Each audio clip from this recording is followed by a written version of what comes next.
Hola Comadres, welcome to another episode of Comadreando podcast. I'm your host Marcy, and today we're having a solo episode as part of Women's History Month. I want to continue to highlight different types of women and the fact that there's no wrong way to be a woman. So I'm going to be sharing life updates with all of you as a little treat for Women's History Month. So I'm going to start the show how I always do, which is I'm going to introduce myself to my new listeners. I have quite a few of them. So I'm going to present myself. My name is Marcy, like I said. I am a special education teacher. I've been teaching for about 9 years. I've traveled from a couple of schools, but I am back in my old neighborhood teaching, giving back to the community, which is something that is big on my priority list. This is part of the reason why I opened the podcast. I wanted to give back and help other parents who, so that they don't feel the way I felt at the beginning. Now I have community, but it was not like that all the time. I am the mother of a child with autism, or an autistic young man, rather. He is amazing and funny and quirky, and we've been on quite a journey. When he first got diagnosed, he actually was very limited verbal, and, through therapy and working together, he has gotten back more than the words that he lost. And actually I feel bad for saying this, but sometimes I have to tell him to be quiet because it's too much. What else? So I'm basically a jack of all trades. I love getting into all kinds of things. I like to try to put things together and be creative. And actually, when I'm in that creative aspect, I feel like I'm in my zen. Kind of, if you've ever seen the movie Soul, that the artistic people or whoever are doing things that they were meant to do, they get into that very zen moment and they kind of just lose themselves, and that's me. So when I started doing the podcast, that I was able to combine the creative aspect into something that I was already doing. So educating plus creativity through creating the social media posts and planning the episodes and all those things. Like, it really spoke to me, and I feel like I'm in my lane right now. So I've been doing this for about 1.5 years, and I really love what I'm doing. We recently got recognized in the top 9 podcasts for autistic parents of autistic children, or people rather, as a BIPOC one that people should listen to for our perspectives, because as we know, the autism community doesn't really center our voices or our stories. I mean, and I feel like it's not just the autism community, it's like all the communities. So, bringing our voices to the forefront is important. So yeah, I am Dominican. I know I've said this on the episode on the show a bunch of times. Dominican. I was born in Dominican Republic and I was raised here. I am the oldest of 3. I have 2 younger brothers, Albert and Lenny. And yeah, we're from La Vega in Dominican Republic, which is pretty cool. Shout out to Hima Riva. That's the town we came from.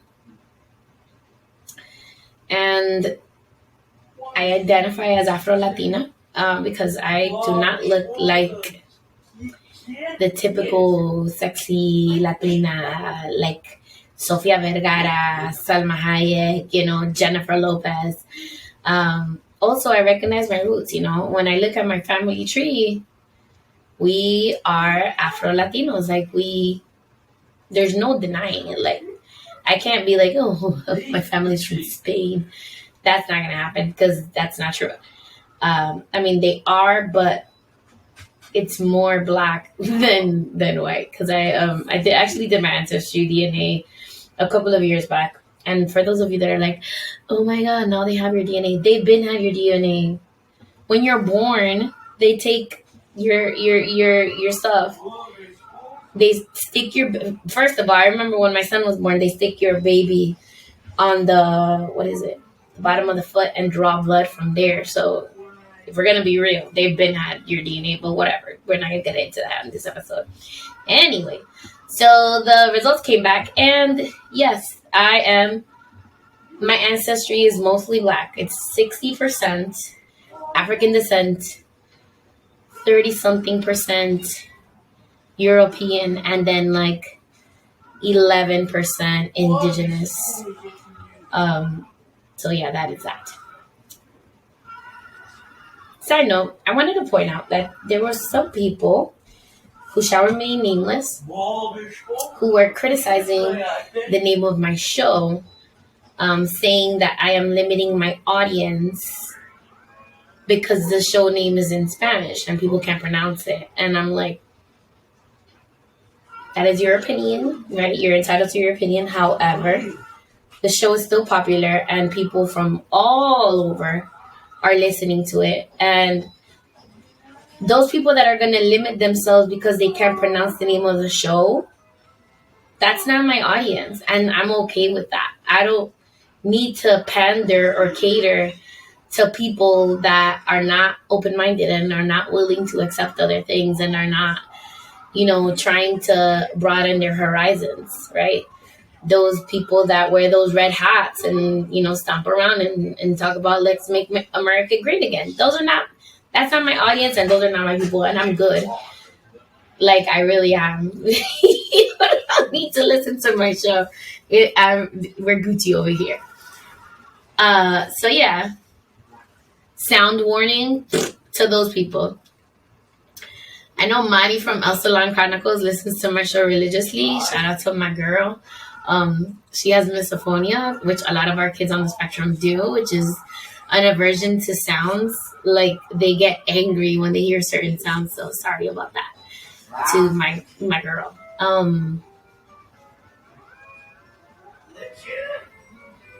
So getting into the episode, I'm going to give you a little mini life update for your internet nephew, Aiden. So Mr. Aiden is doing well health-wise.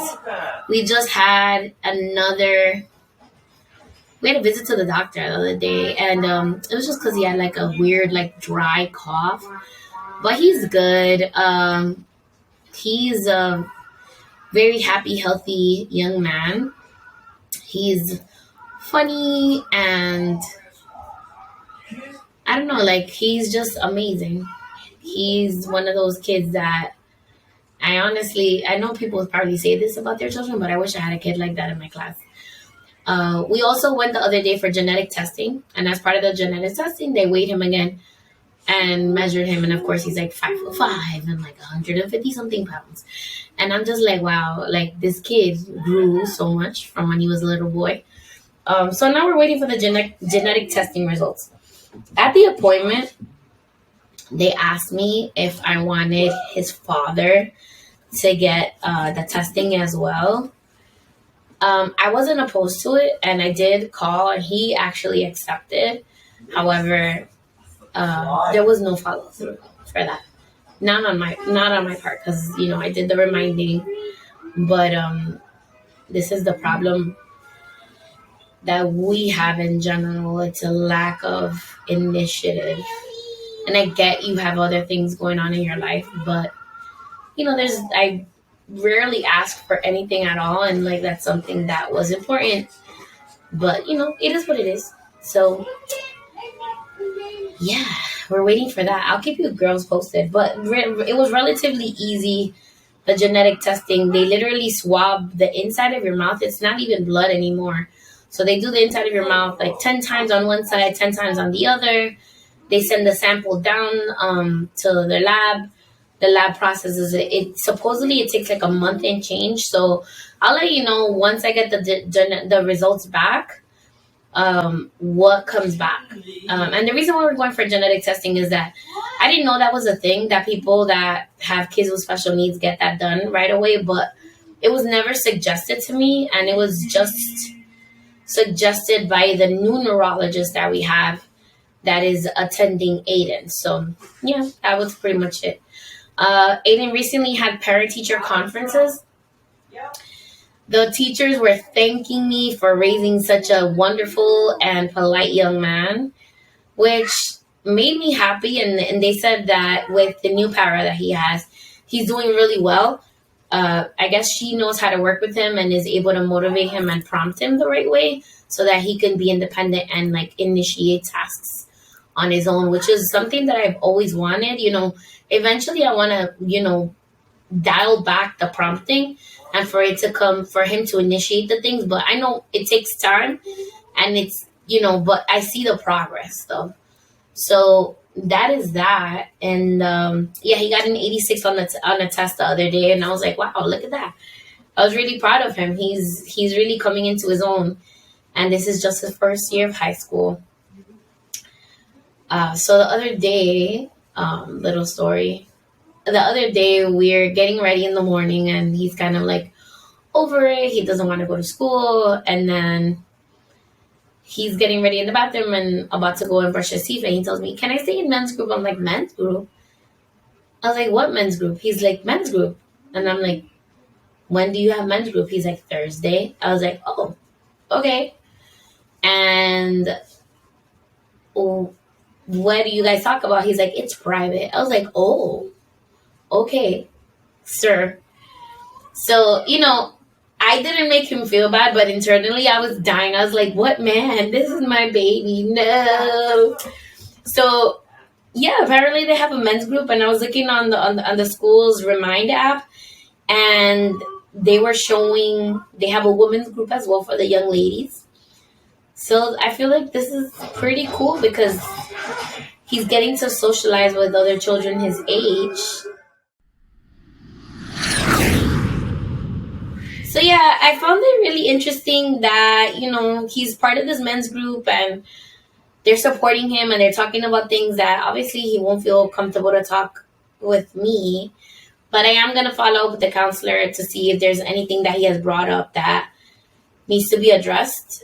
Not in a bad way, but kind of so I can support him in whatever way he needs. I know it's different because boys are just different creatures, but I don't want to be that mom that he feels like he needs to hide things from, or that doesn't understand him or is judging him for whatever thoughts he's having. So, I want to open up that lane of communication with his new guidance counselor, because actually the guidance counselor he had last year still stayed in the middle school, and now he has a different one in high school. As far as Drogon, our puppy, he just turned 1 on the 20th, which is, happy birthday to him, my little Aries baby. And Aiden has really come into his own being a dog owner. He's like so concerned about him. He makes sure that we take him everywhere, even places that we don't need to take him. He's like, can we bring Drogon? And I'm just like, he can't come, which is the reason why we want to get him certified to be an autism service dog. If any of the comadres have information about people in the New York area that do that sort of training, please let me know. Send me a Comadre-Gram or slide up into my DMs. Right now, we're getting ready for spring break. We are exhausted. This morning was hard for him to get up. He was kind of like over it. He's like, can we stay home? I'm like, no, man, you got to go to school in the morning. He has to go to work. He's like, oh, man. But I reminded him that he's going to camp for the spring break, and he was kind of okay after that. And as far as summer goes, we don't have any plans right now. I mean, I have to figure out how long I'm going to keep him in that extended year thing for summer. But I definitely want to do something with him. I want to go somewhere exotic. I feel like he would be so good for it. He's like talking about he wants to go to India. This is all noggin, guys. He used to watch that Nickelodeon, baby Nickelodeon channel when he was a kid. And he learned about India and Pakistan, and he learned about Russia and all these other countries, and he saw pictures. And then the thing with him is that he's an autodidact. So what he does is that if he finds something interesting, he'll start Googling stuff and start watching YouTube videos to prepare himself or to learn more about the topic.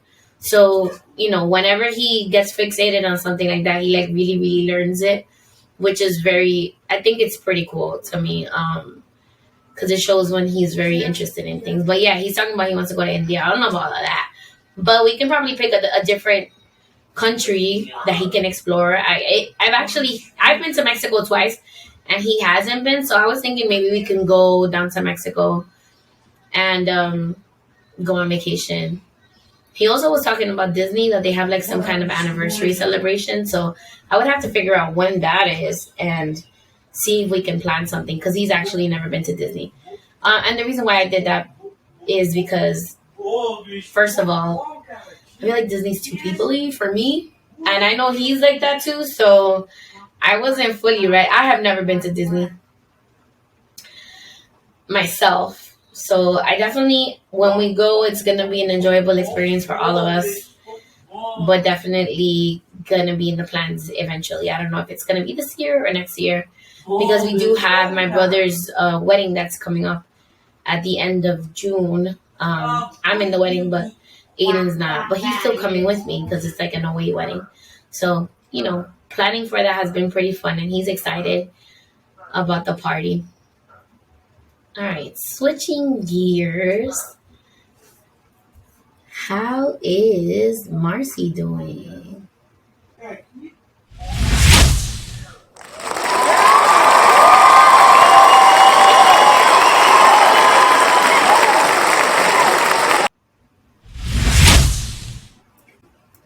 All right, so how's Marcy doing? Health-wise, I'm doing amazing. I went for a general checkup. Everything's good. I am exercising regularly, which I've been doing for a little while now, which I'm pretty proud of myself. I have been like keeping it up there. Mental health-wise, doing pretty well as well. So I'm going to get a little intimate with you guys. So I had kind of a hard time back in September. They had to up my medication for the antidepressants. And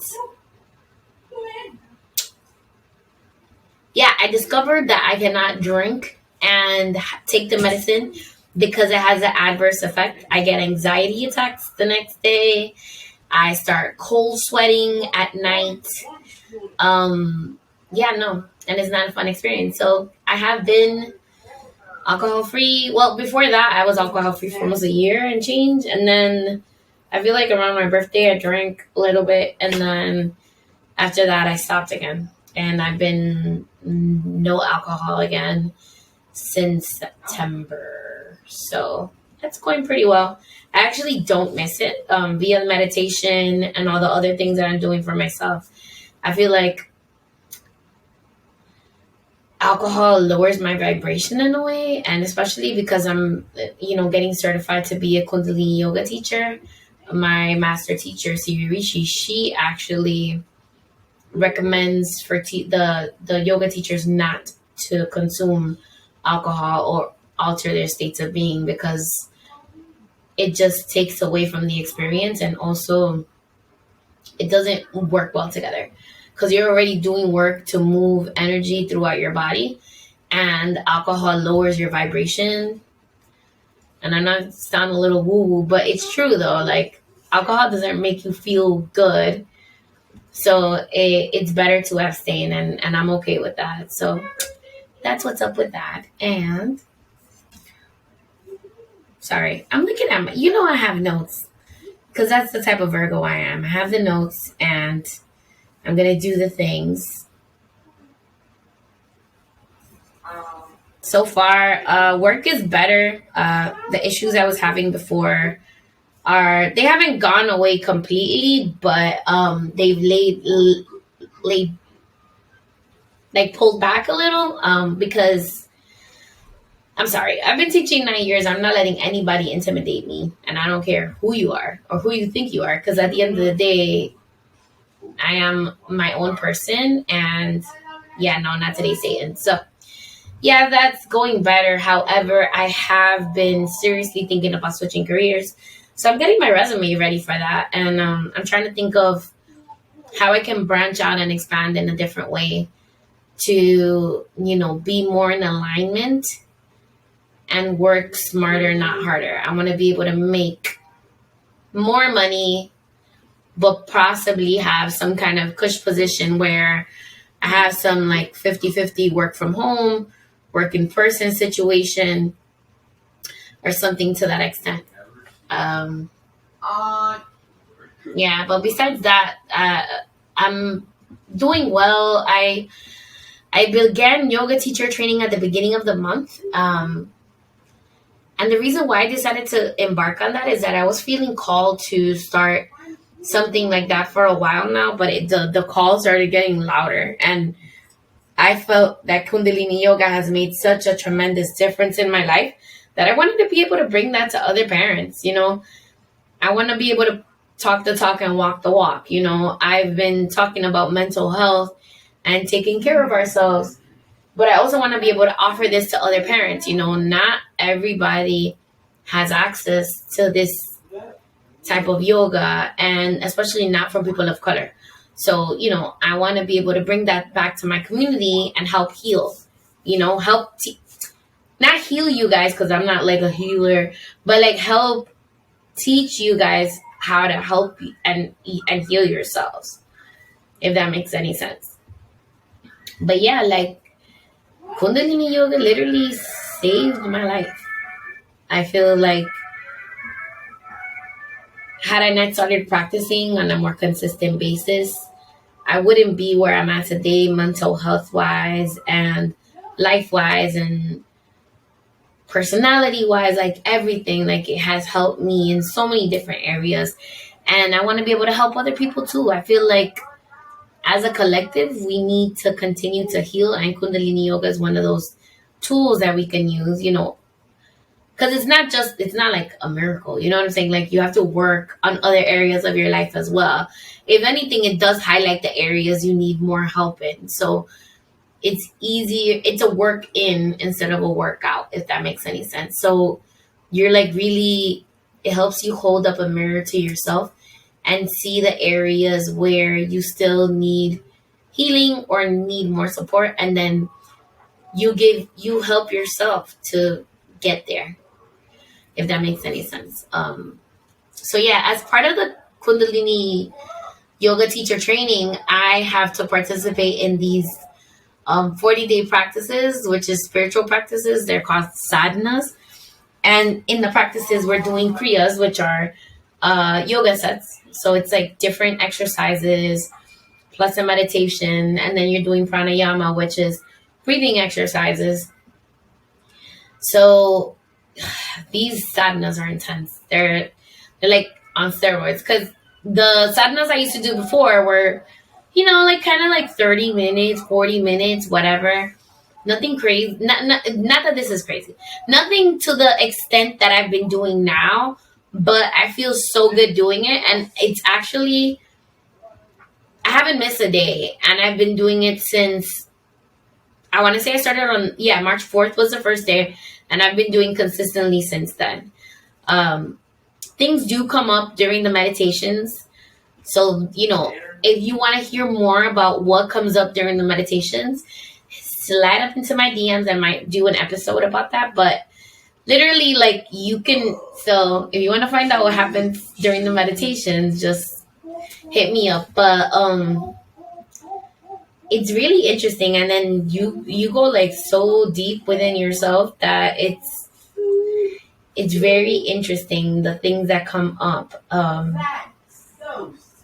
I never really practiced meditation as a child, obviously, or a teen, or even like a young adult. I felt like that was something that wasn't accessible to me, or something that I didn't feel like I could do, because I'm always like go, go, go. But combining the yoga the asanas, the poses, plus the like repetitive movements, and then the breathing exercises get your mind ready to settle down and meditate. There's something as simple.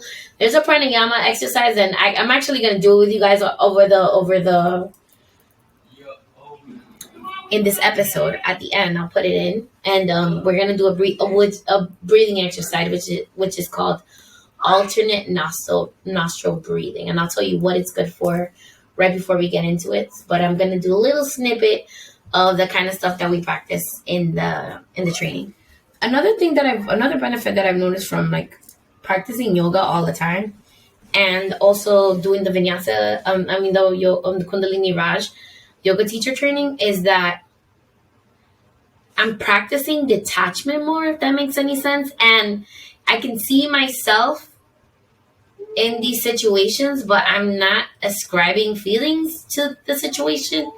So or if something does come up, I'm able to look at it and not be in the feeling, if it makes any sense. I don't know. I feel like I sound weird, but it's the truth. Like, I've been in situations like today, somebody did something that was hella disrespectful at work. And instead of me like perseverating on it and getting upset or lashing out at the person and saying something out of character, I kind of just like let it go. Because a lot of the things that people do don't have so much to do with you. It has more to do with them. And I've learned that through therapy as well. Because a lot of the things, like back in the day, I would like question why such and such treated me that way, or why they spoke to me that way. Like, do I deserve that? And now it's more like, that's their problem, like it really has nothing to do with me. And I'm also able to be fair as well. I can look at my behavior, my actions, and see where I fucked up in one way or another. But for the most part, when people treat you a certain way or lash out, it really doesn't have anything to do with you. It's more them. But if you're a person that you're constantly getting into conflict with other people, it's not them, it's you. You should definitely like look at what it is or how your behavior is triggering these people. Or maybe you're just one of those people that has been put on this earth to trigger other people so that they continue to work on themselves. Regardless of what, you're still, we all serve a purpose from one reason or another. So yeah, and then I've been doing vinyasa, which is a different type of yoga. It's more of a flow. So it's very much like sun salutations and bowl pose and all these other things. And people think, I'm sorry, I tell people that I do yoga and they're like, oh, that's so relaxing. I was like, I'm sorry, holding a asana, like holding a certain pose for X amount of time is not easy, especially like downward facing dog. You need to use like core strength. You need to breathe. You need to coordinate your movements. You have to make sure you're in alignment. You need to be strong to do yoga. You can't just be like not strong and like practice yoga. It's not gonna, it's gonna be you can do it, but it's gonna be very hard. But yeah, like I feel like my body has changed, and even like my stamina is up. Mental health wise is great.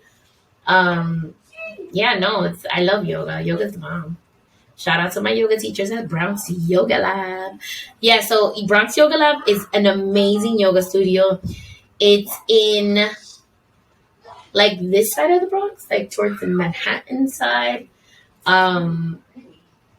It's owned by an Afro-Latina, and they offer all kinds of classes, and my favorite are vinyasa, but they do have hatha, and then they're trying this new thing called hatha fusion. So it's like vinyasa plus hatha together.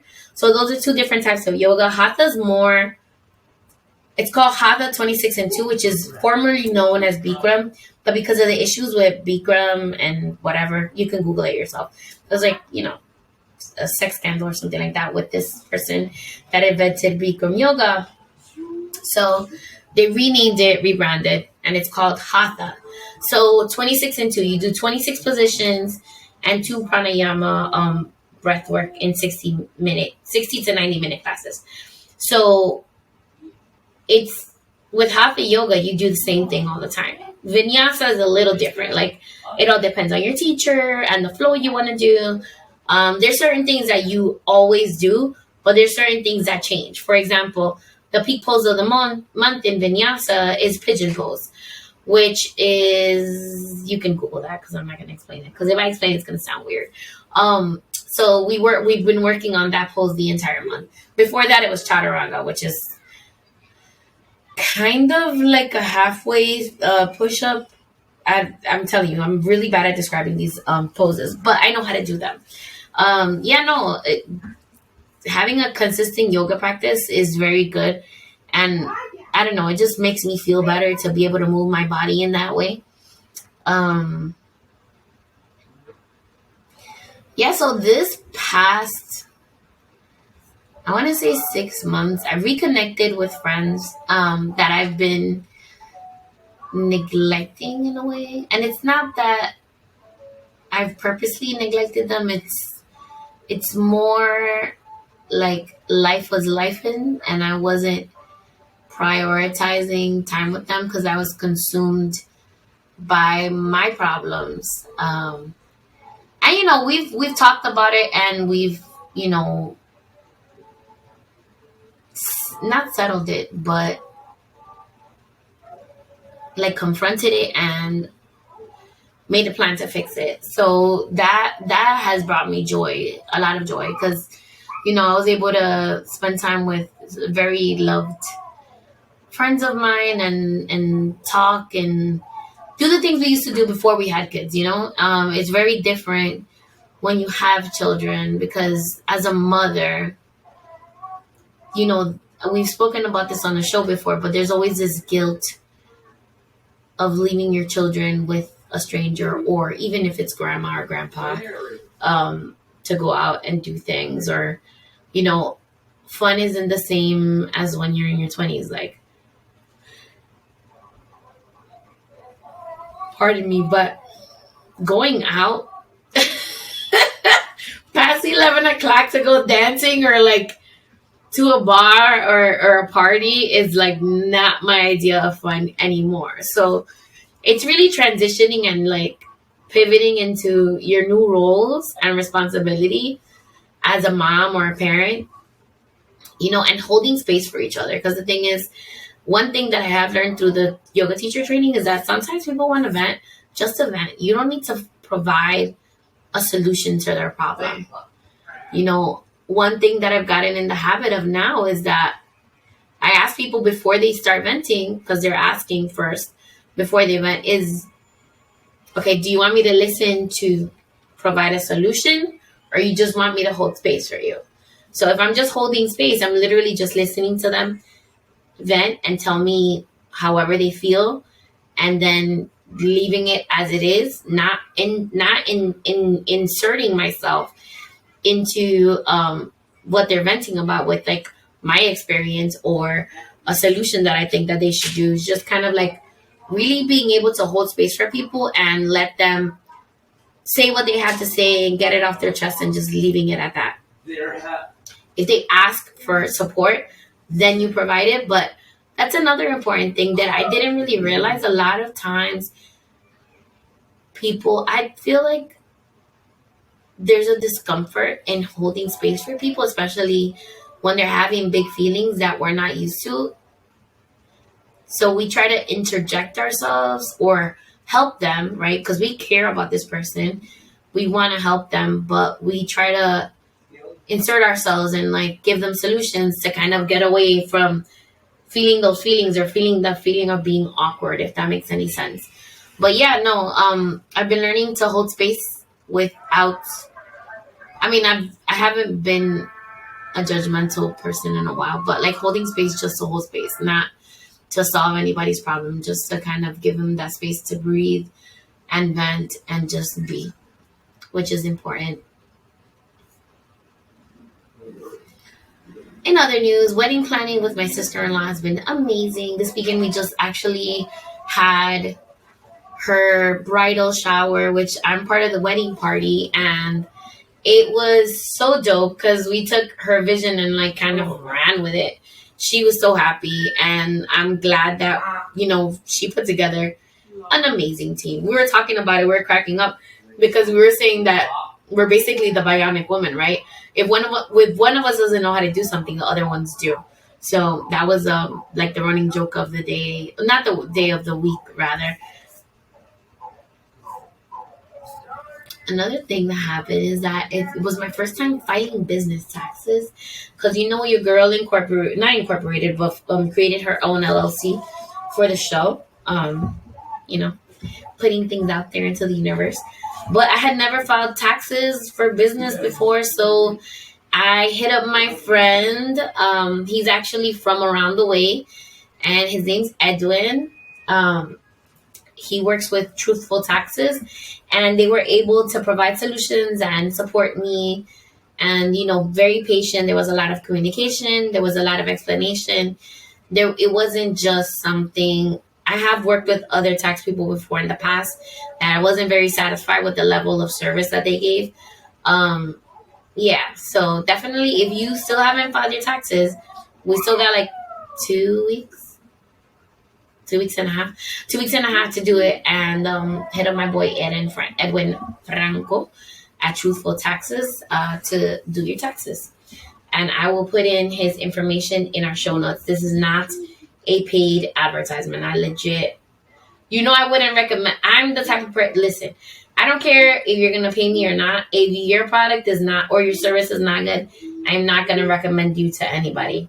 So if comadres, that I am giving you this person's name, they are legit, for real, and they know what they're doing. Moving right along. Comadres, get your tea. I have a little sparkling kombucha here. You can hear it on the mic. So now we're going to get into the dating aspect. It's been a tumultuous whirlwind. So going back to about, I want to say like January last year. Then December last year. I did that episode with Miguel, and I was dating someone, which had been happening for a while, and it was going well until it wasn't. And we realized that we wanted different things, and we both went our separate ways. There was no animosity. And I have been single, like not dating anybody since then. I have gone on a few dates to meet people, and I have like been on the apps like inconsistently, I must admit, texting here and there and getting to know people. But I don't know, some people just give you the ick, and I'm just like, it's hard for me to not, I don't know, like to come back after I get the ick. I can't, like, it's just, I don't know. So one thing for me is like chemistry and effort. I like to see that the person is actually putting in an effort to see me. Like, I don't need a pen pal. I don't need somebody that's always checking in every day. Like, hey, how are you? Good morning, blah, blah, blah. But then not actually making an effort to see me. It's just, I don't know. It's just giving like friend vibes, I don't know. I like to be pursued. I like to be made to feel like I want to see you. I want to hang out with you. I want to, spend time with you, obviously by people that I'm into. But if I don't see that level of effort, like I gotta cut you loose, because the thing is, like, what are we doing here? That's one thing I discovered. Oh my god. So then there was another person that I went on a date with. They found out I had a podcast and like binge listened to all the episodes. And when we actually went on a date, the dude started trauma dumping on me, which was a lot because I was just kind of like, I wasn't ready. And it wasn't like, I feel like if there was certain things that maybe they should have kept to themselves. I don't know. I posted a meme the other day about, somebody trauma dumping, and then it was Pedro Pascal, and he's like, oh, me making the decision right there not to see them again. I'm going to have all this useless information about a stranger.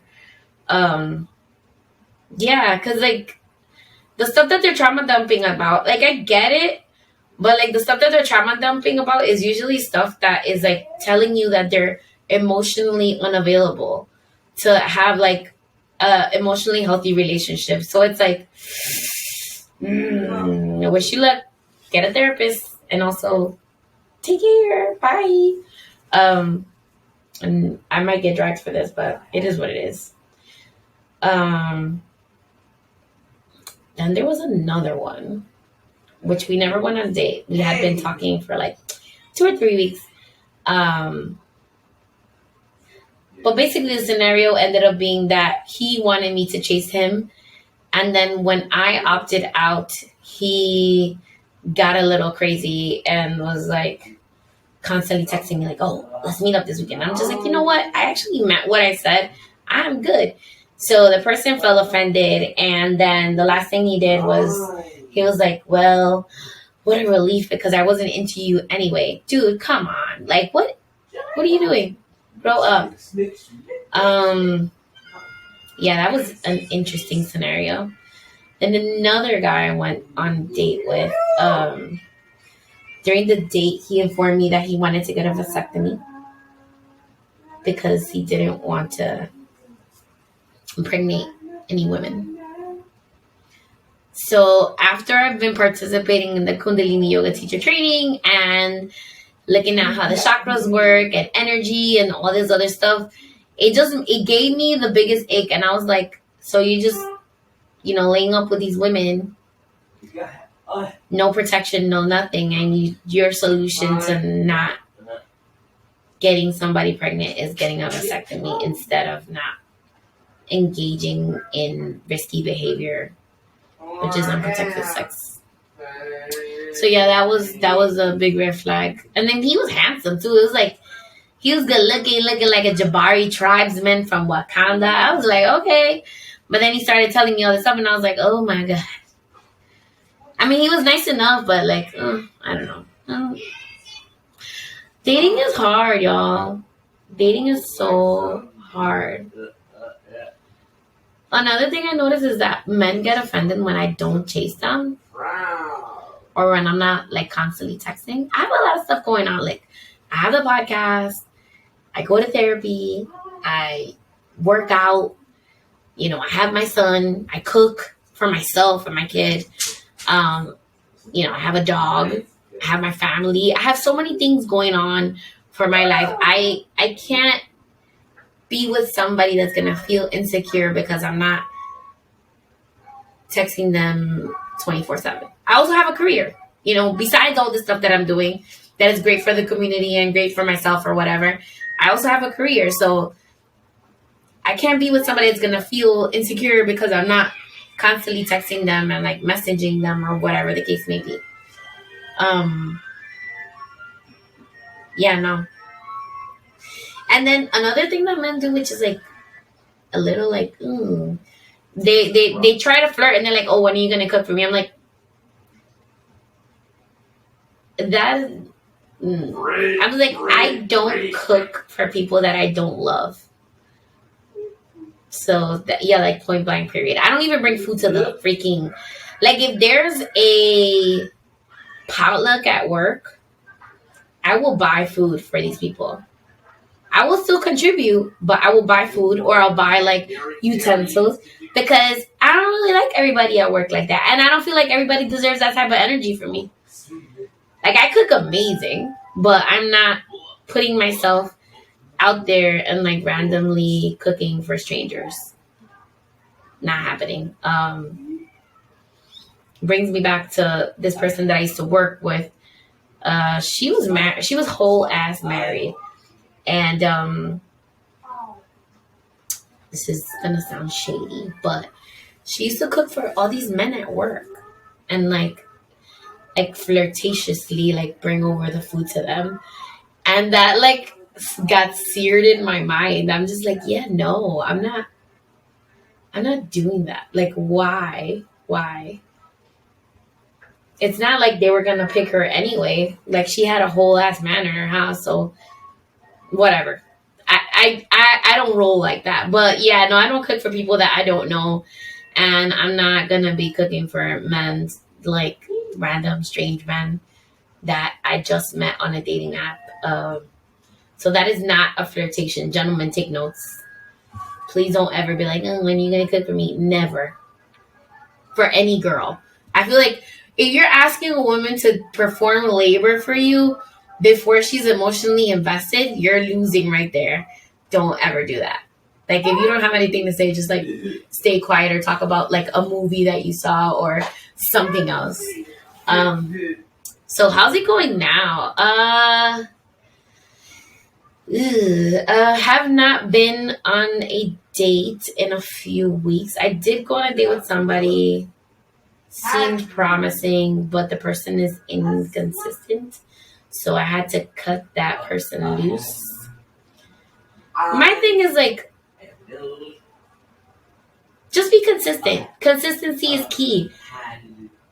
I'm going to match your energy. So if you're consistent, I'll be consistent. If I see that you're not really, it's going to be the same. Like, I'm matching energy. I'm not doing more than you are. No. Yeah, that is pretty much it with respect to dating. You know what has been on my mind, y'all? I have been thinking about going on a yoga retreat to either Bali, to Ubud, or to like, I don't know, like Joshua Tree, California, somewhere like very like groovy. I want to be able to like do yoga and meditate and spend my time like among nature, looking at waterfalls and like beaches or something. I need some kind of getaway. So yeah, I'm trying to actually go away with Black Women's Yoga Co. They have something that's happening in Joshua Tree, California.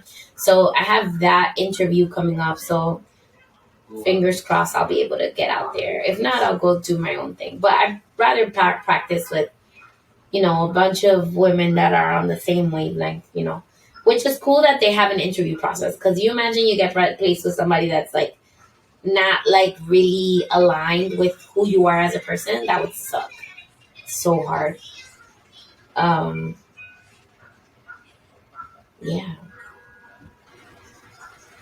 So some projects that are coming out soon.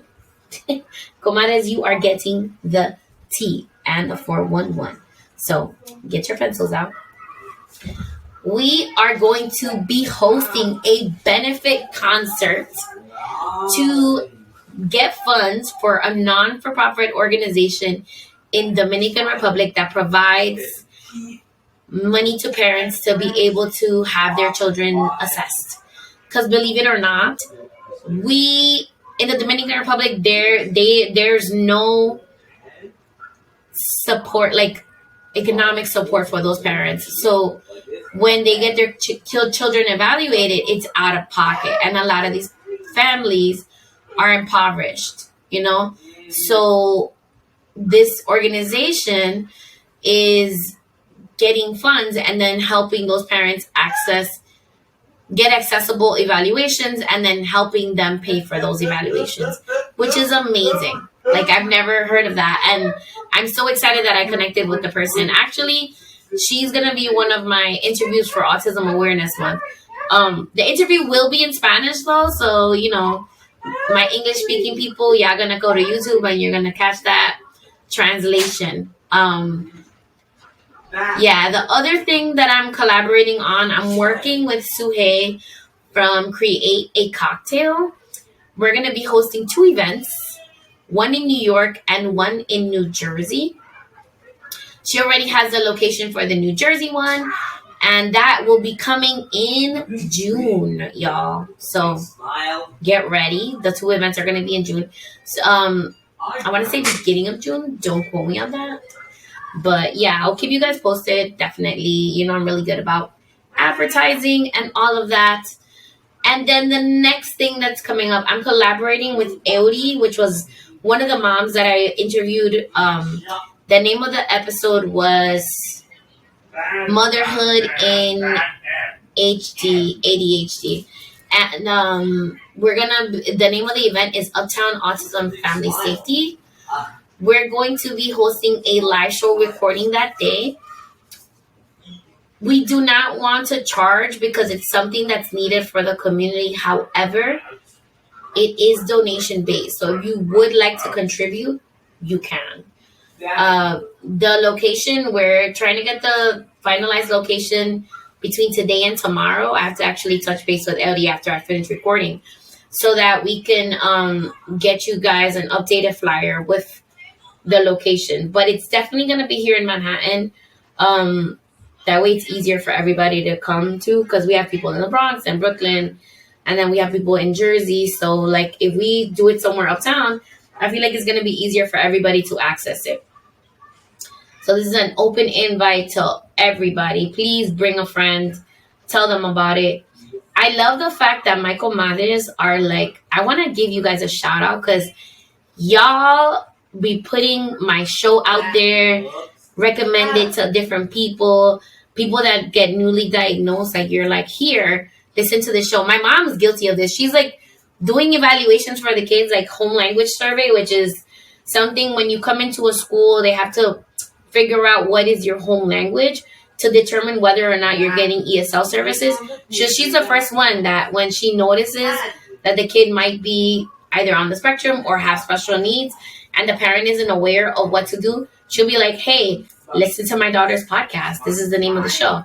And she'll hand that out. And then shout out to all the other parents that do that. And then I want to give a shout out to Carlos, which is one of our compadres on the show. He is an avid listener, and I know that he puts out the name of the show a lot. Also, my own compadre, Ishmael, and my friends, like, you guys are freaking at me. I love y'all, for real. And I'm not even saying that lightly, like, for real. I legit love y'all. You guys are amazing, and the support that I've gotten since embarking on this journey has been phenomenal.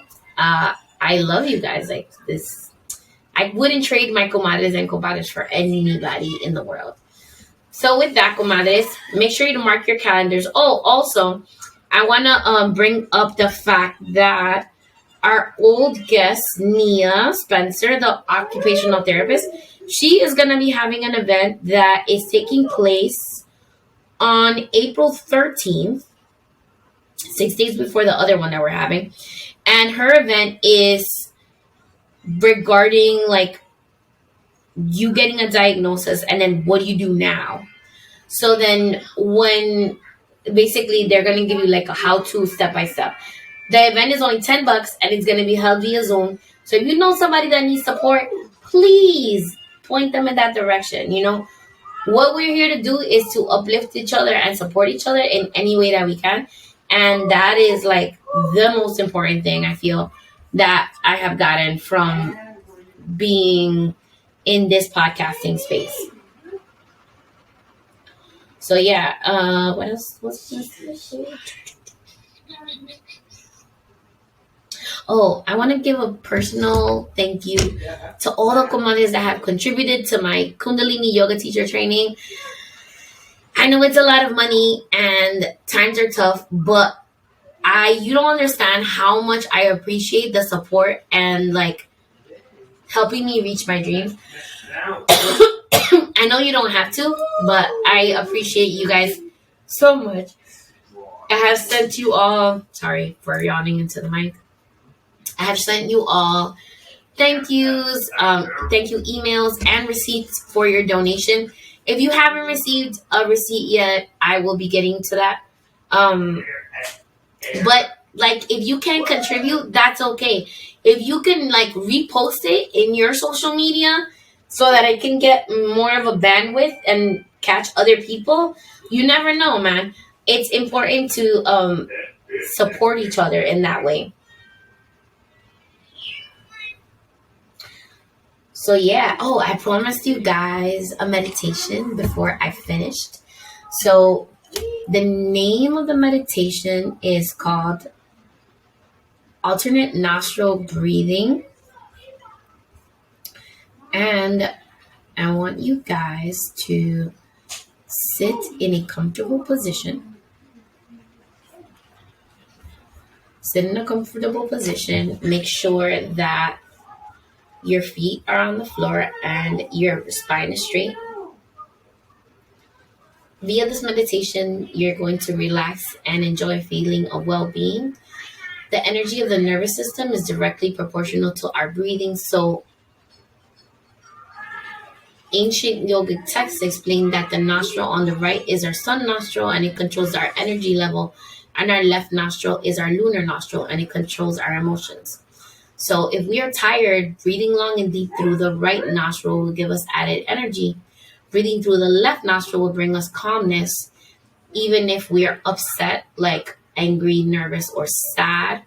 When we breathe long and deep through alternate nostrils, the whole nervous system is soothed, calmed, and energized simultaneously. So all you need to do is do the breathing for 3 to 5 minutes, and your whole nervous system will be revitalized. The technique is very simple, but effective and extremely helpful when we feel like off-center. If you need to get yourself back to who you are, it's important to do this. So what you are going to do, you are either going to sit in a chair, and if it's available to you, sit in easy pose, which is basically, as we teachers say, crisscross applesauce. You're going to make a U with your thumb and index finger of your right hand, right? A U or an L, right? But if you squeeze it together, it's a U. You're going to close the left nostril with your... Okay. You're going to close the left nostril with your right index finger, and you're going to inhale deeply through your right nostril. Airplane. At the end of the inhale, you're going to close the right nostril with your thumb and exhale through the left nostril. Now you're going to inhale through the left nostril fully and deeply. Close the nostril and exhale through the right one. Inhale again through the right nostril. And continue your alternate nostril breathing for the next 3 to 5 minutes.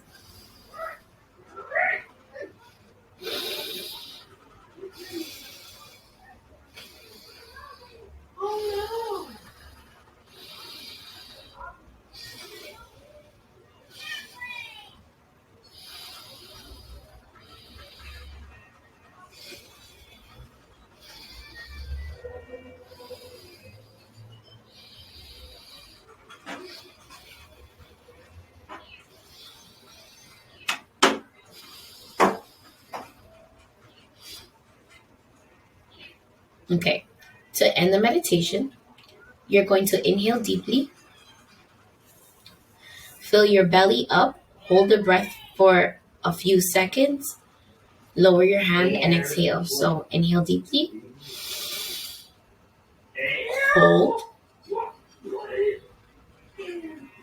exhale, and relax.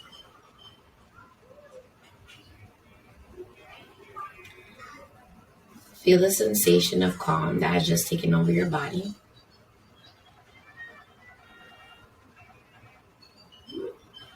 All right. Sat Nam. So I'm going to now end the episode how I always end it, which is follow me at Comadreando Pod.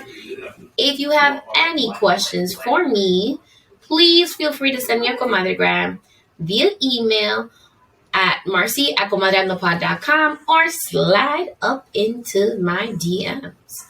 Please visit our website, www.comadreandopod.com, to read our latest blog posts, find out about future events, which are our 2 events that are concrete with the dates are on there.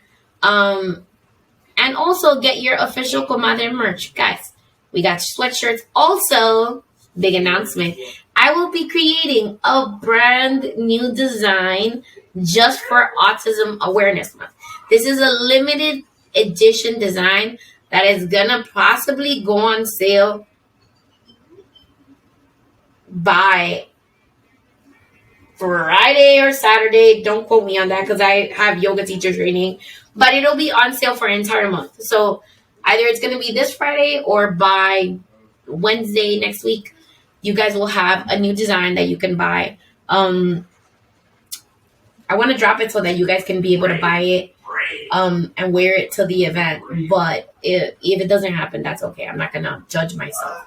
I have a lot of things going on already, and I feel like I'm doing enough. So yeah, thank you for spending time with your comadre. Let me know if you like this episode, these little life updates. I know it's like spilling all the tea, and yeah, but I feel like it's necessary. There's a lot of serious episodes, and there's stuff that's coming that, you know, it's gut wrenching and heart wrenching and all of that. Oh wait, before I end, I wanna have a moment of silence for those people that passed away in that shooting yet again in a school. So let's have the moment of silence.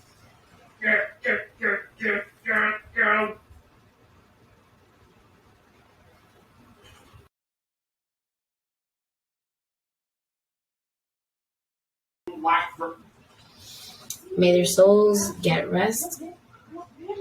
I feel like I want to do an episode about my opinions on gun control. As a teacher, I feel very strongly about it.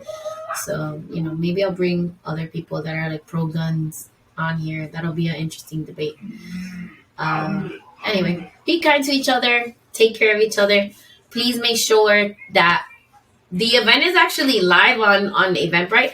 I'll put a link down below in the show notes for the Uptown Autism Family Safety event. So please just, you know, reserve your spot.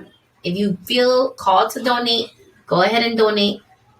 Whatever location we secure, it's going to be a dope location. And then more so that you're all going to be there, and we as a community will have a chance to speak and listen to a presentation by Spectrum Warriors. So Spectrum Warriors is a non-for-profit organization that works with the police to offer training, to train them on how to work with people with autism, which is super important. So they're going to be doing a presentation, and then, you know, we're going to have a chance to mingle and talk to each other. So definitely come on down. I'm also going to be participating in another event next week. I know it's kind of last minute, but I'll post the information in the website as well. Anywho, take care, and I'll see you guys soon. Bye.